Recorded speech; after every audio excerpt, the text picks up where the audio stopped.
Et dans un monde emporté par la violence, par la haine, combien il est précieux d'ouvrir la parole de Dieu et d'y trouver des paroles de paix, des paroles de réconfort, des paroles de joie, des paroles de réconciliation, de justification, de pardon. On pourrait résumer tout cela par un mot, et si j'ai le temps, j'expliquerai plus profondément un peu ce que signifie ce mot, rédemption, peut-être un mot difficile à comprendre. Mais je vous invite à lire 3 passages dans l'Épître aux Romains, qu'on appelle la cathédrale. L'Épître aux Romains, au chapitre 3. Et nous allons distinguer 2 aspects de l'œuvre du Seigneur Jésus qui nous parlent du sang versé et qui nous parlent de la croix. Alors, Romains 3, les versets 23 à 25. Tous ont péché et sont privés de la gloire de Dieu.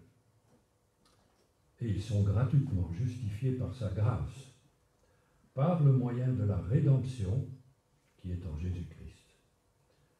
C'est lui que Dieu a destiné à être par son sang, pour ceux qui croiraient, victime propitiatoire.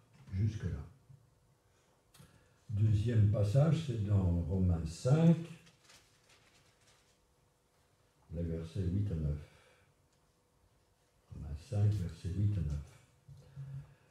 Mais Dieu prouve son amour envers nous en ce que, lorsque nous étions encore des pécheurs, Christ est mort pour nous. À plus forte raison, donc, maintenant que nous sommes justifiés par son sang, serons-nous sauvés par lui de la colère. Et enfin, un dernier passage, c'est dans Romains 6, versets 6 à 8. Romains 6, 6 à 8. Sachant que notre vieil homme a été crucifié avec lui, afin que le corps du péché soit réduit à l'impuissance, pour que nous ne soyons plus esclaves du péché. Car celui qui est mort est libre du péché. Or, si nous sommes morts avec Christ, nous croyons que nous vivrons aussi avec lui. 2 aspects de l'œuvre du Seigneur Jésus. Dans les 2 premiers passages, il est question du sang du Seigneur Jésus, versé pour la rémission de nos péchés, versé pour notre justification. Dans le 3e passage, Romains 6, le sujet traité se concentre particulièrement sur la croix, c'est-à-dire sur notre union avec Christ dans sa mort, dans son ensevelissement et dans sa résurrection. Je dirais donc que le sang du Seigneur Jésus, le sang versé, est lié à ce que nous avons fait. La croix nous parle de ce que nous sommes. Le sang est lié à ce que nous avons fait. La croix est liée à notre nature pécheresse.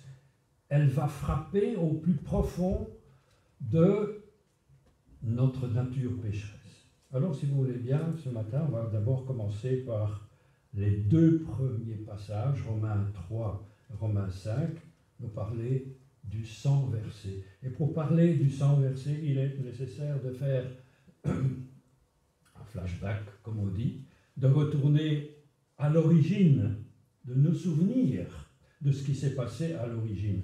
Nous connaissons ça, mais quand même, ça fait du bien de le rappeler. Ce que les Juifs appellent la brisure du monde, la déchirure du monde. Notre frère Samuel Gévan nous avait parlé il y a quelque temps, quelques dimanches, de cette déchirure. Cette déchirure du monde qui est l'apparition du péché, qui s'est exprimée par la désobéissance d'Adam.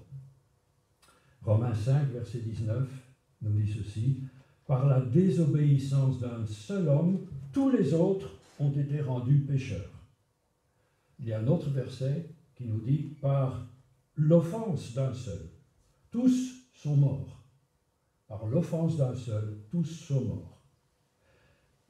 Cette désobéissance, cette offense, a créé entre Dieu et l'homme une barrière, un obstacle, une déchirure, à tel point que la communion entre Dieu et l'homme était interrompue.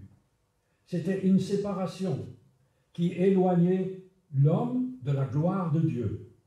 Tous ont péché et sont privés de la gloire de Dieu. Et le frère, dimanche dernier, nous a parlé de cette déchirure, en quelque sorte, de la privation de la gloire de Dieu. Nous avons été éjectés du jardin, loin de la gloire de Dieu, loin de sa présence. Et cet obstacle, cette barrière, l'Écriture donne un nom, ça s'appelle le péché.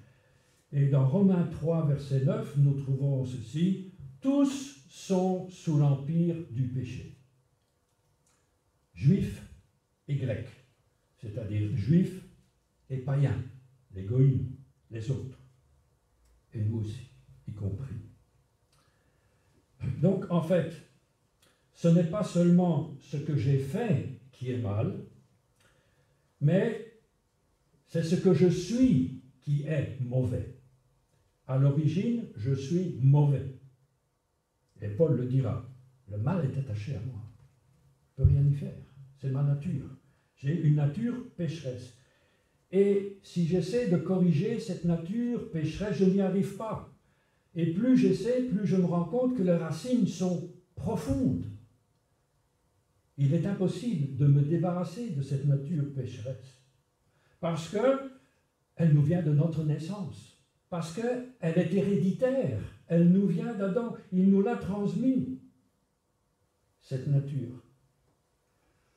Nous avons une constitution autre que celle que Dieu aurait voulu, qu'il nous avait donnée à l'origine, qu'il avait donnée à Adam à l'origine, mais par la chute, il y a un changement fondamental qui s'est produit.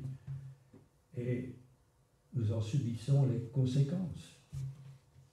Nous sommes de la famille d'Adam. Nous sommes de sa race. Par naissance, je descends d'Adam. Jean-Jacques Rousseau, ce philosophe, avait dit ceci, « L'homme naît bon. Quand il naît, il a des hautes qualités morales, des qualités morales supérieures. Mais c'est la société qui le corrompt. Ce sont les institutions qui le corrompent. C'est vrai que la société peut corrompre les hommes, mais la Bible ne tient pas ce raisonnement. La Bible nous dit ceci, « Par la désobéissance d'un seul, tous ont été rendus pécheurs. » C'est héréditaire, c'est dans nos gènes. Je ne peux rien y faire pour changer les choses. Je ne peux pas changer une partie d'Adam et mettre autre chose. C'est impossible. J'hérite de ces choses. Je ne peux rien y faire. Seul Dieu peut faire quelque chose. Seul Dieu lui-même pouvait réparer cette brèche, pouvait réparer cette déchirure, pouvait enlever cet obstacle qui nous séparait de lui. Comment l'a-t-il fait?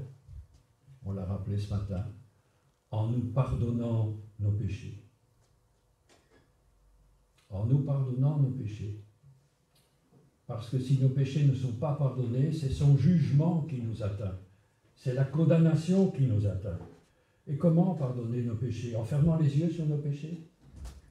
En nous disant, c'est rien, c'est pas grave, ça ira mieux plus tard? Non, il ne ferme pas les yeux sur notre péché, sur le mal que nous avons fait, parce qu'il est juste. Et sa justice, il doit l'exercer.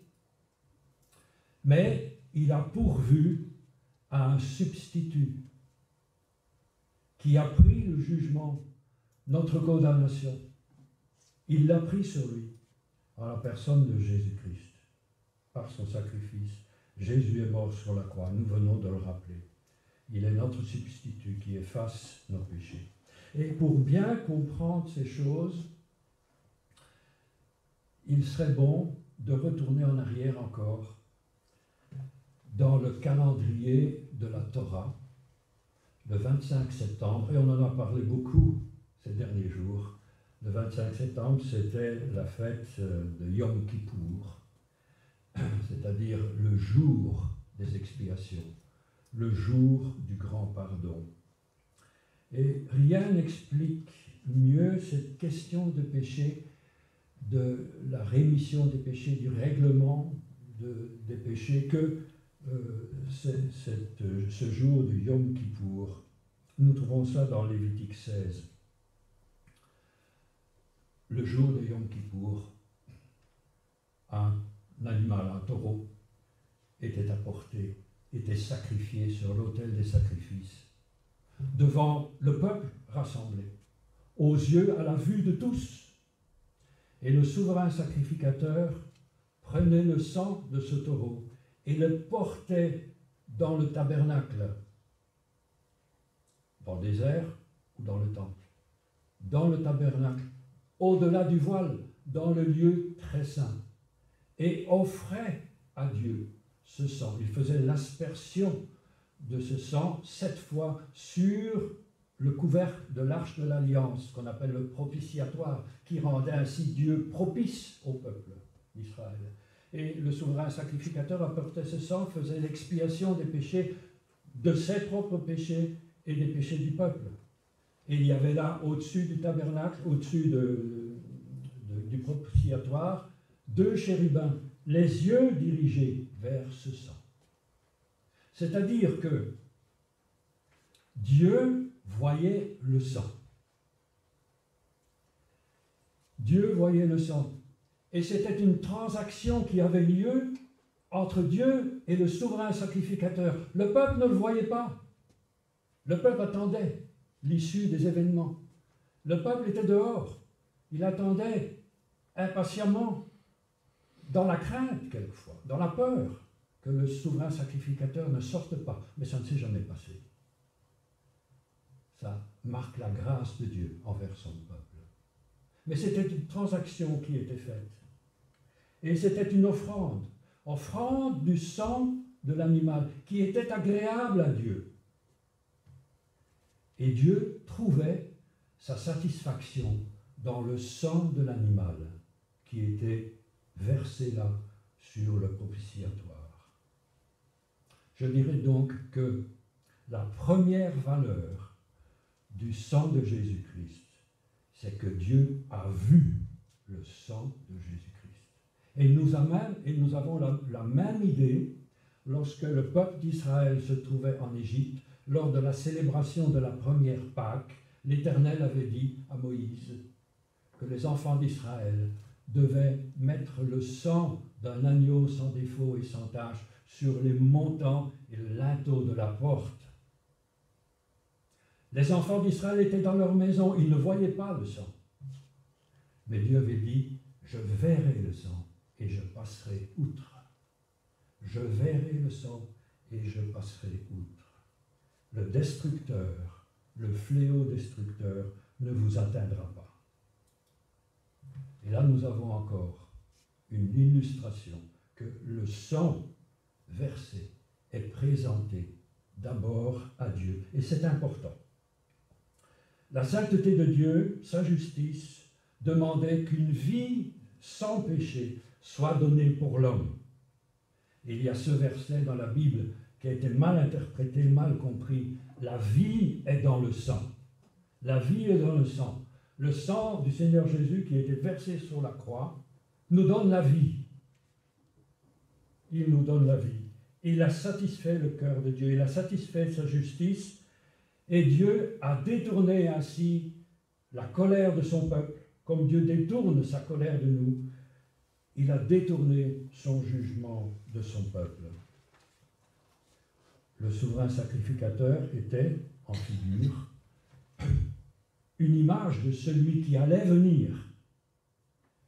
C'était l'ombre des choses à venir, l'ombre de celui qui allait venir, de celui qui est venu, Jésus-Christ. Et nous trouvons cela dans l'épître aux Hébreux, au chapitre 9, versets 11 et 12.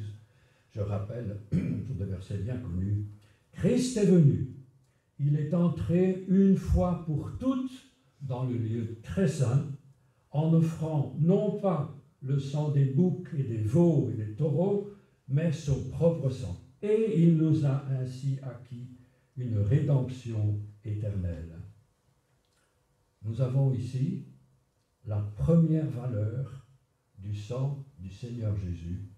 Il nous a acquis une rédemption éternelle. Le Père a vu le sang versé, la vie du Fils qui a été donnée. C'est la première valeur du sang de Jésus-Christ. Je ferai une remarque.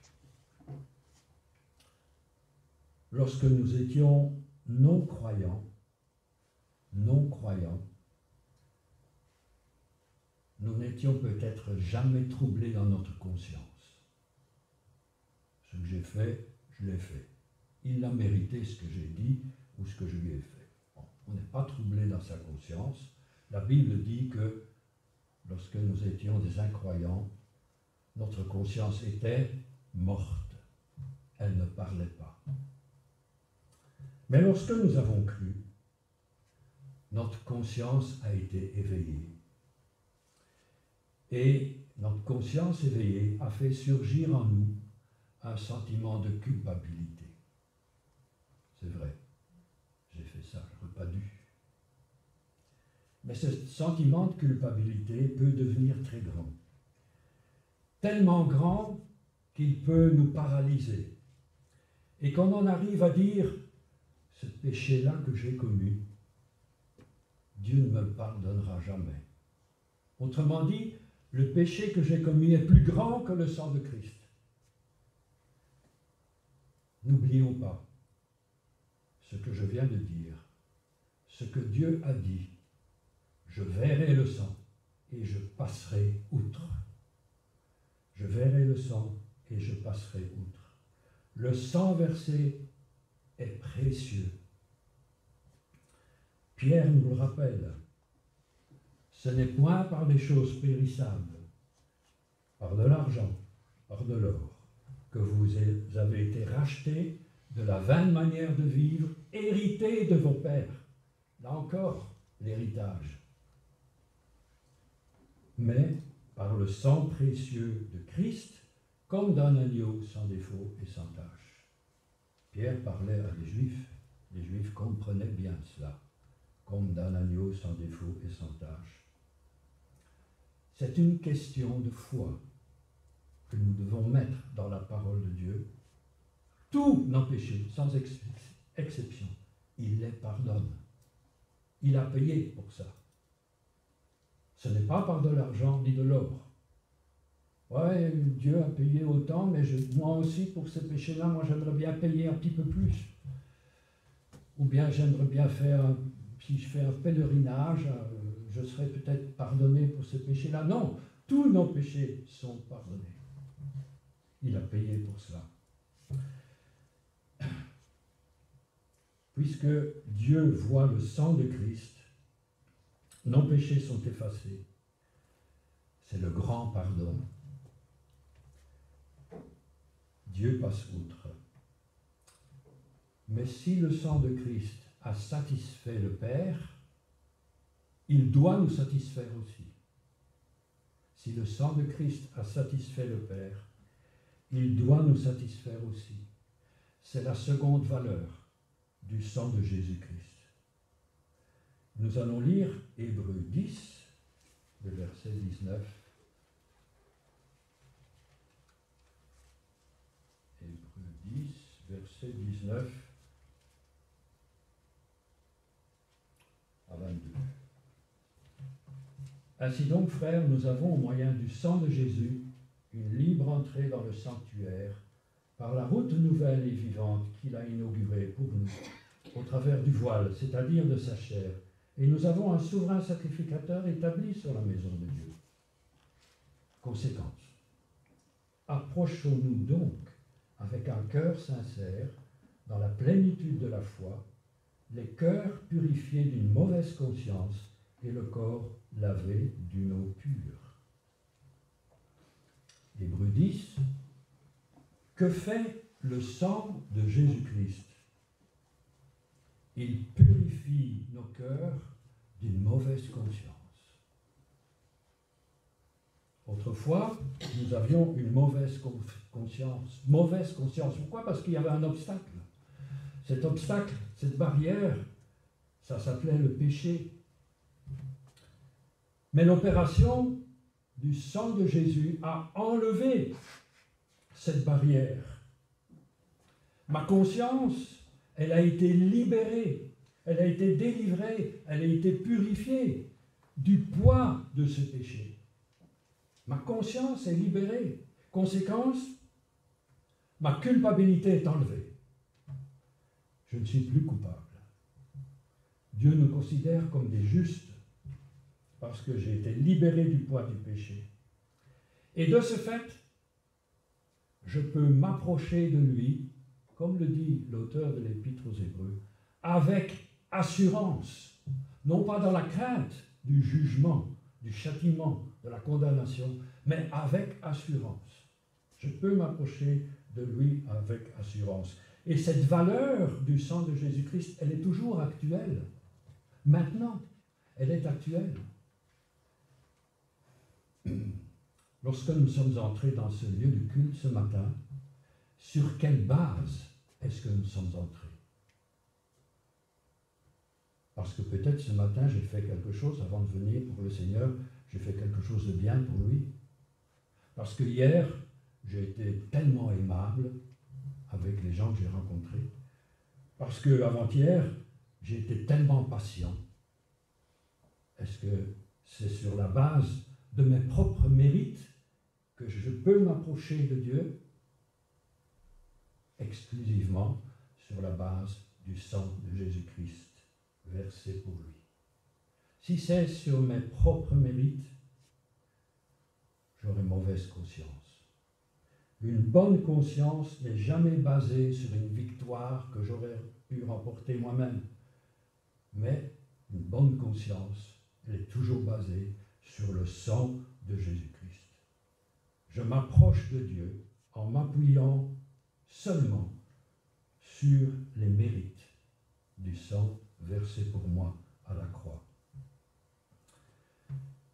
Et dans ce passage de l'Épître aux Hébreux, au chapitre 10, nous voyons donc ces deux phases, en fait. Une phase initiale, qui nous est présentée aussi dans Éphésiens 2. Ce sont des versets que l'on connaît bien. C'est par grâce que vous êtes sauvés, par le moyen de la foi. Ça ne vient pas de vous, c'est le don de Dieu. Ce n'est pas par les œuvres, afin que personne ne se glorifie. Et au verset 13 aussi, vous qui étiez éloignés, vous avez été rapprochés par le sang de Christ. Vous qui étiez éloignés, vous avez été rapprochés par le sang de Christ. Donc, c'est le fondement de notre foi.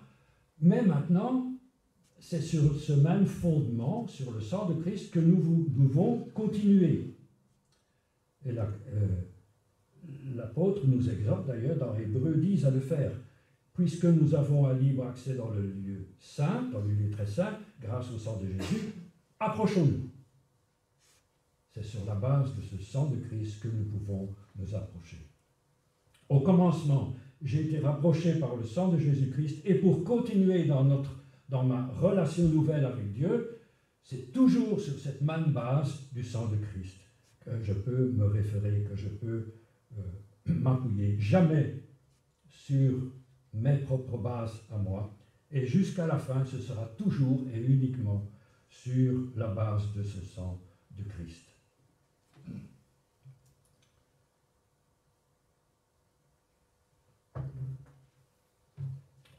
Première valeur, deuxième valeur du sang de Christ, troisième valeur. Un autre aspect de vertu du sang de Jésus-Christ, c'est en ce qui concerne Satan. Satan, nous le connaissons. Il dit de lui qu'il est l'accusateur des frères. Il ne cesse de nous accuser devant Dieu, jour et nuit, nous dit l'Apocalypse 12, verset 10, je crois. L'accusateur des frères. Alors, question, comment est-ce que le sang de Jésus peut être efficace contre Satan? Comment est-ce que le sang de Jésus peut être efficace contre Satan? Quand nous étions incroyants, nous étions du côté de Satan, où Satan était de notre côté. Lorsque nous avons mis notre confiance dans le sang de la croix, lorsque nous avons cru en Jésus, Dieu s'est mis de notre côté. Nous sommes passés en Adam, dans Adam, en Jésus-Christ. Nous sommes passés de la mort à la vie.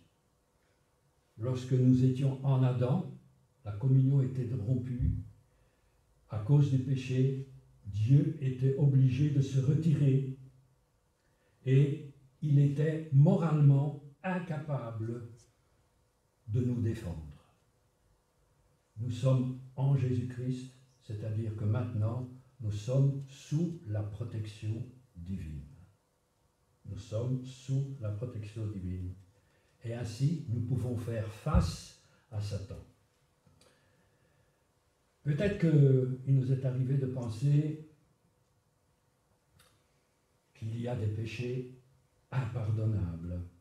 Souvenons-nous de cette parole. Le sang de Jésus-Christ, son Fils, nous purifie de tout péché, ou de chaque péché, selon les traductions, de tout péché. 1 Jean 1, verset 7. Tous les péchés, même les plus soirs, les plus sombres, les plus noirs, ceux dont on a conscience et ceux dont on n'a pas conscience, ceux dont on se rappelle et ceux qu'on a oubliés, les plus graves. Le sang de Jésus-Christ nous purifie de tout péché. Il peut les pardonner tous à cause de son sang. Alors, quelle base d'accusation reste-t-il à Satan? Aucune. Aucune. Romains 8, verset 31. Si Dieu est pour nous, qui sera contre nous? Le sang de Jésus est la réponse suffisante contre laquelle Satan n'a aucun recours. Aucun recours. Romains 8. Qui accusera les élus de Dieu? Dieu est celui qui les justifie. Qui les condamnera? Jésus-Christ est celui qui est mort. Bien plus, il est ressuscité, il est assis à la droite de Dieu. Et il intercède pour nous. Il est souverain sacrificateur et il est avocat. Il nous défend auprès du Père. Nous sommes sous la protection divine. C'est ce que réclamait Job. Job qui était accusé par ses amis, Satan qui l'accusait devant Dieu. Et Job dira, mon témoin est dans le ciel. L'avocat est dans le ciel. Notre avocat est dans le ciel. Souverain sacrificateur et avocat. Satan n'a plus aucun recours. Mettons ça bien dans notre mémoire quand nous sommes tentés. Quand il vient nous dire, parce qu'il nous accuse pas seulement devant Dieu, il nous accuse dans notre conscience. Tu vois, tu es chrétien, mais tu as péché, et tu continues à le faire. Tu es faible, et Dieu ne peut plus rien pour toi. Dieu ne peut plus rien pour toi, tu le vois bien, tu ne t'améliores pas. C'est l'arme préférée de Satan, c'est de mettre le doute en nous. Et alors, quand nous sommes tentés de penser ces choses, nous regardons en nous-mêmes et nous essayons en nous-mêmes de raisonner et de trouver par notre propre justice, de dire non, il a tort. Ou bien alors, nous nous laissons toucher par ces paroles et alors nous tombons dans le découragement et dans le désespoir. Ne nous mettons pas du côté de Satan. Restons du côté de Dieu.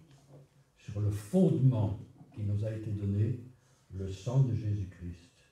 C'est le sang de Jésus-Christ qui parle en notre faveur. Christ est notre avocat. Ne prêtons pas l'oreille à l'accusateur. Le sang de Jésus-Christ est le sûr fondement sur lequel nous avons été établis et sur lequel nous devons rester. Le temps passe vite.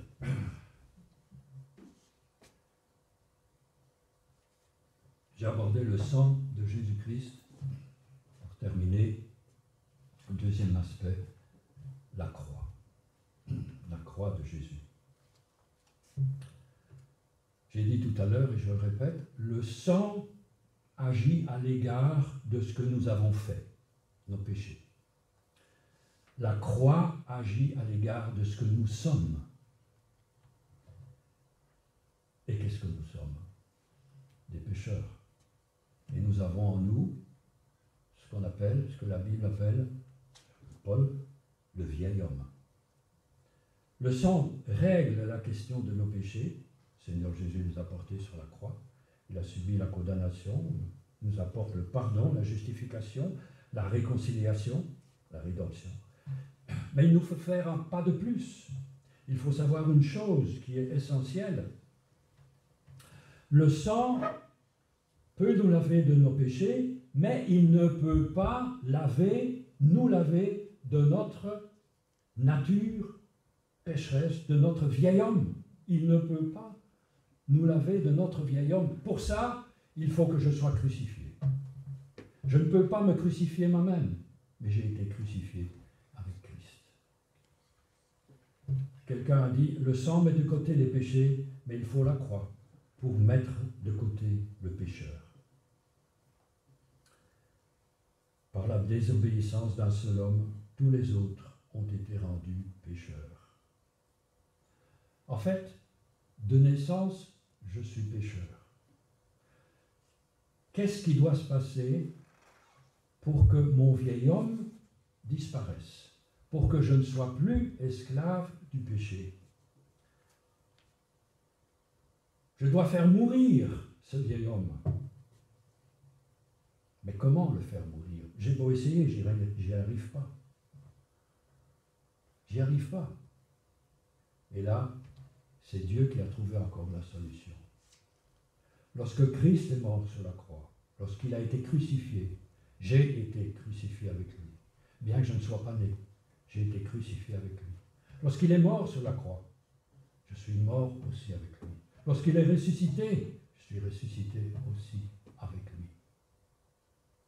Donc, pour mourir à cette hérédité pécheresse qui nous a été transmise par Adam, il faut que quelqu'un meure pour nous, il faut que je meure aussi avec lui.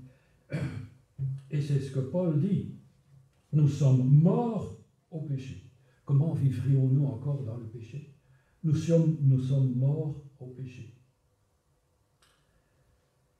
Nous ne pouvons pas nous débarrasser nous-mêmes par nos propres efforts de cette nature, mais Dieu a résolu le problème en Christ. Et Romains 6, verset 3 nous dit ceci, « Nous tous qui avons été baptisés en Jésus-Christ, nous avons été baptisés en sa mort. » Et le baptême par immersion est une image de cela.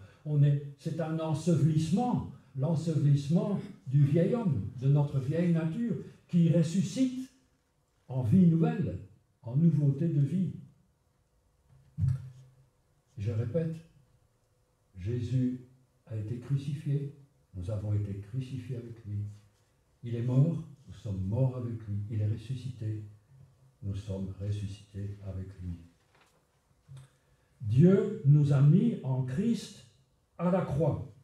Ce qu'il a fait à Christ, il l'a fait à l'humanité entière. Nous avons été identifiés avec lui dans sa mort et dans sa résurrection. Nous sommes ressuscités avec lui. Et le Nouveau Testament grec emploie un temps bien particulier, c'est l'aoriste. L'aoriste qui veut dire c'est un temps qu'une chose a été faite dans le passé, une fois pour toutes. La mort du Seigneur nous embrasse, la résurrection du Seigneur Jésus nous embrasse également. Alors je vais vous lire quelques versets qui sont importants et qui nous rappellent. Romains 5, verset 19. « Car, comme par la désobéissance d'un seul homme, beaucoup ont été rendus pécheurs, de même, par l'obéissance d'un seul, beaucoup seront rendus justes.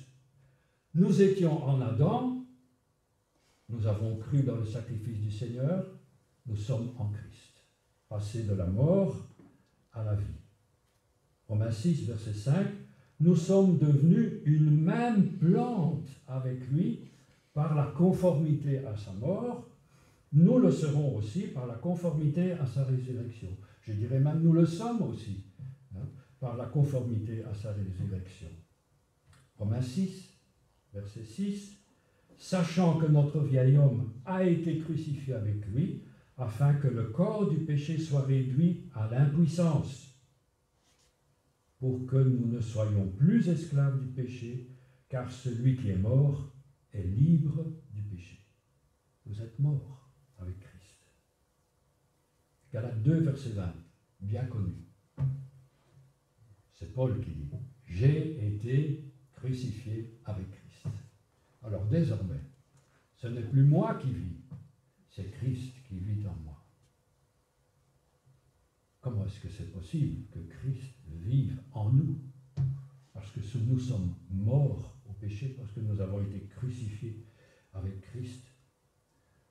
Parce que, Paul dit ceci, parce que il ne vivait plus selon la chair, mais il vivait selon l'Esprit de Dieu. Ceux qui sont en Christ ont crucifié la chair avec ses passions et ses désirs, et ils vivent selon l'Esprit de Dieu. Si donc quelqu'un est en Christ, il est une nouvelle créature. Les choses anciennes sont passées. Toutes choses sont devenues nouvelles. 2 Corinthiens 5, verset 17. C'est pourquoi, attention quand même, Paul recommande beaucoup de choses aux Colossiens, par exemple, aux Corinthiens aussi, mais aux Colossiens. Parce que les Colossiens se laissaient influencer par toutes sortes de doctrines qui les égaraient de Christ. Si donc vous êtes ressuscité avec Christ, cherchez les choses qui sont en haut et pas celles qui sont sur la terre. Non, car vous êtes morts et votre vie est cachée avec Christ en Dieu. Colossiens 3, verset 2. Si nous sommes morts au péché, si notre vieil homme a été crucifié à la croix, il faut vivre en conséquence de cela. Et c'est ce qu'il rappelle aux Colossiens. Faites donc mourir ce qui dans vos membres est terrestre. Vous avez un effort à faire. Faites donc mourir ce qui dans vos membres est terrestre. Et j'ai souligné ça dans ma Bible pour ne pas l'oublier. La débauche, l'impureté, les passions, les mauvais désirs, la cupidité. Verset 8 du chapitre 3. Renoncez à toutes ces choses, à la colère, à l'animosité, à la méchanceté, à la calomnie, aux paroles équivoques qui pourraient sortir de votre bouche. Ne mentez pas. Ayant, vous qui avez revêtu l'homme nouveau qui se renouvelle dans la connaissance, etc., connaissance de Dieu. J'ai souligné aussi, revêtez-vous de sentiments de compassion, de bonté, d'humilité, de douceur, de patience. Supportez-vous les uns les autres, pardonnez-vous. Mais par-dessus toute chose, revêtez-vous de l'amour. Une fois qu'on a l'amour, on a le reste. Tout découle de là.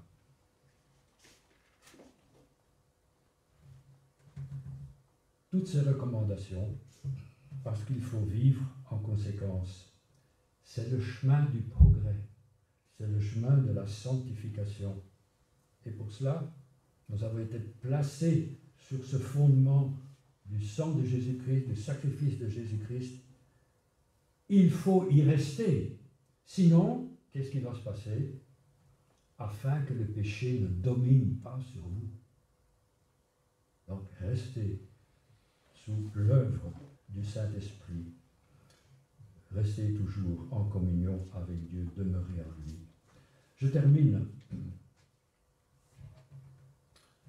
La rédemption, on n'a pas tout dit sur la rédemption, évidemment. C'est un mot difficile en français. À Noël, on chante Minuit chrétien, c'est l'heure solennelle, etc. Le Rédempteur, etc. Beaucoup de gens chantent ça, mais ils ne savent pas ce que c'est que le Rédempteur. Je crois que les Anglais ont plus de facilité que nous parce que le mot existe en anglais, redeem. To redeem, c'est un dictionnaire. On aurait pu traduire en français racheteur, mais ça ne figure pas dans le dictionnaire. J'ai regardé dans le Larousse, c'était le petit Larousse, et le petit Robert, mais il ne figure pas. Racheteur, ça n'existe pas en français. Les Anglais ont plus de chance.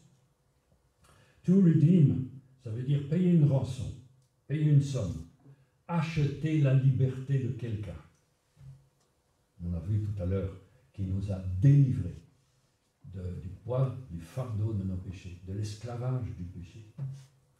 Et dans le Nouveau Testament grec, il y a 3 verbes qui sont chaque fois traduits en français par « il nous a rachetés », « nous avons été rachetés », sans faire de distinction. Mais le grec emploie 3 verbes différents. Alors le plus simple, c'est le verbe « agorazo ». L'agora, c'est la place du marché. C'est là qu'on vendait des objets, mais aussi des esclaves. Et ce terme est utilisé, par exemple, dans 1 Corinthiens 6, verset 20, 1 Corinthiens 7, verset 23. Vous avez été rachetés à un grand prix. Donc il y a un prix qui a été payé sur le marché des esclaves.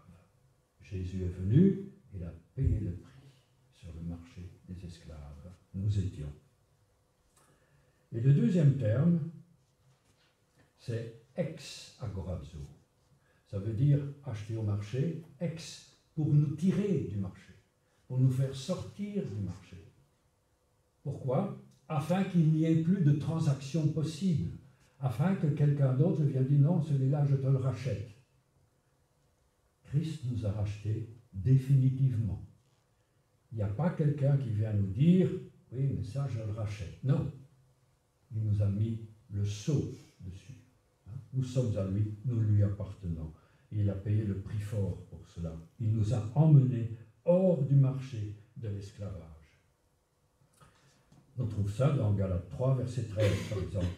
Nous avons été rachetés de la malédiction de la loi. C'est ce terme ex-agorazo qui est utilisé. Et enfin, dernier, c'est Pierre qui l'utilise dans le premier épître, verset qu'on a cité tout à l'heure.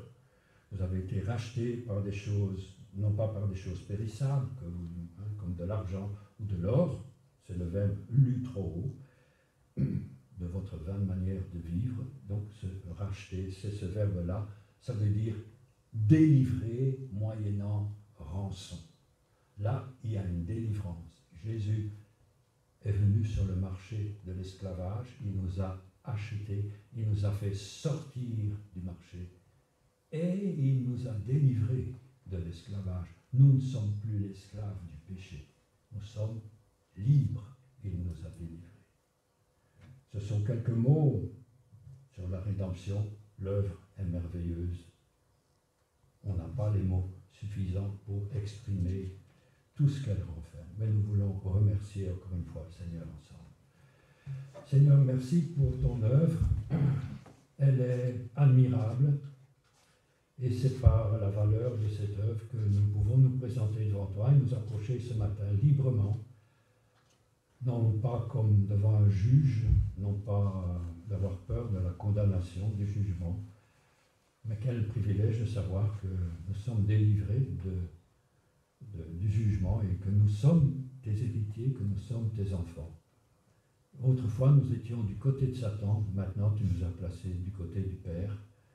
Nous sommes les enfants du Père Céleste. Quel privilège! Nous voulons te remercier du plus profond de notre cœur et nous voulons, Seigneur, nous baser aussi sur ce sang précieux pour continuer la vie ici-bas et que ton esprit nous garde et nous préserve de toutes ces tentatives de l'adversaire, qui n'a plus rien à dire, qui n'a plus rien recours, qui n'a plus aucun recours. Et donne-nous d'être forts, basé sur le fondement de la foi en Jésus-Christ. Seigneur, nous te remercions.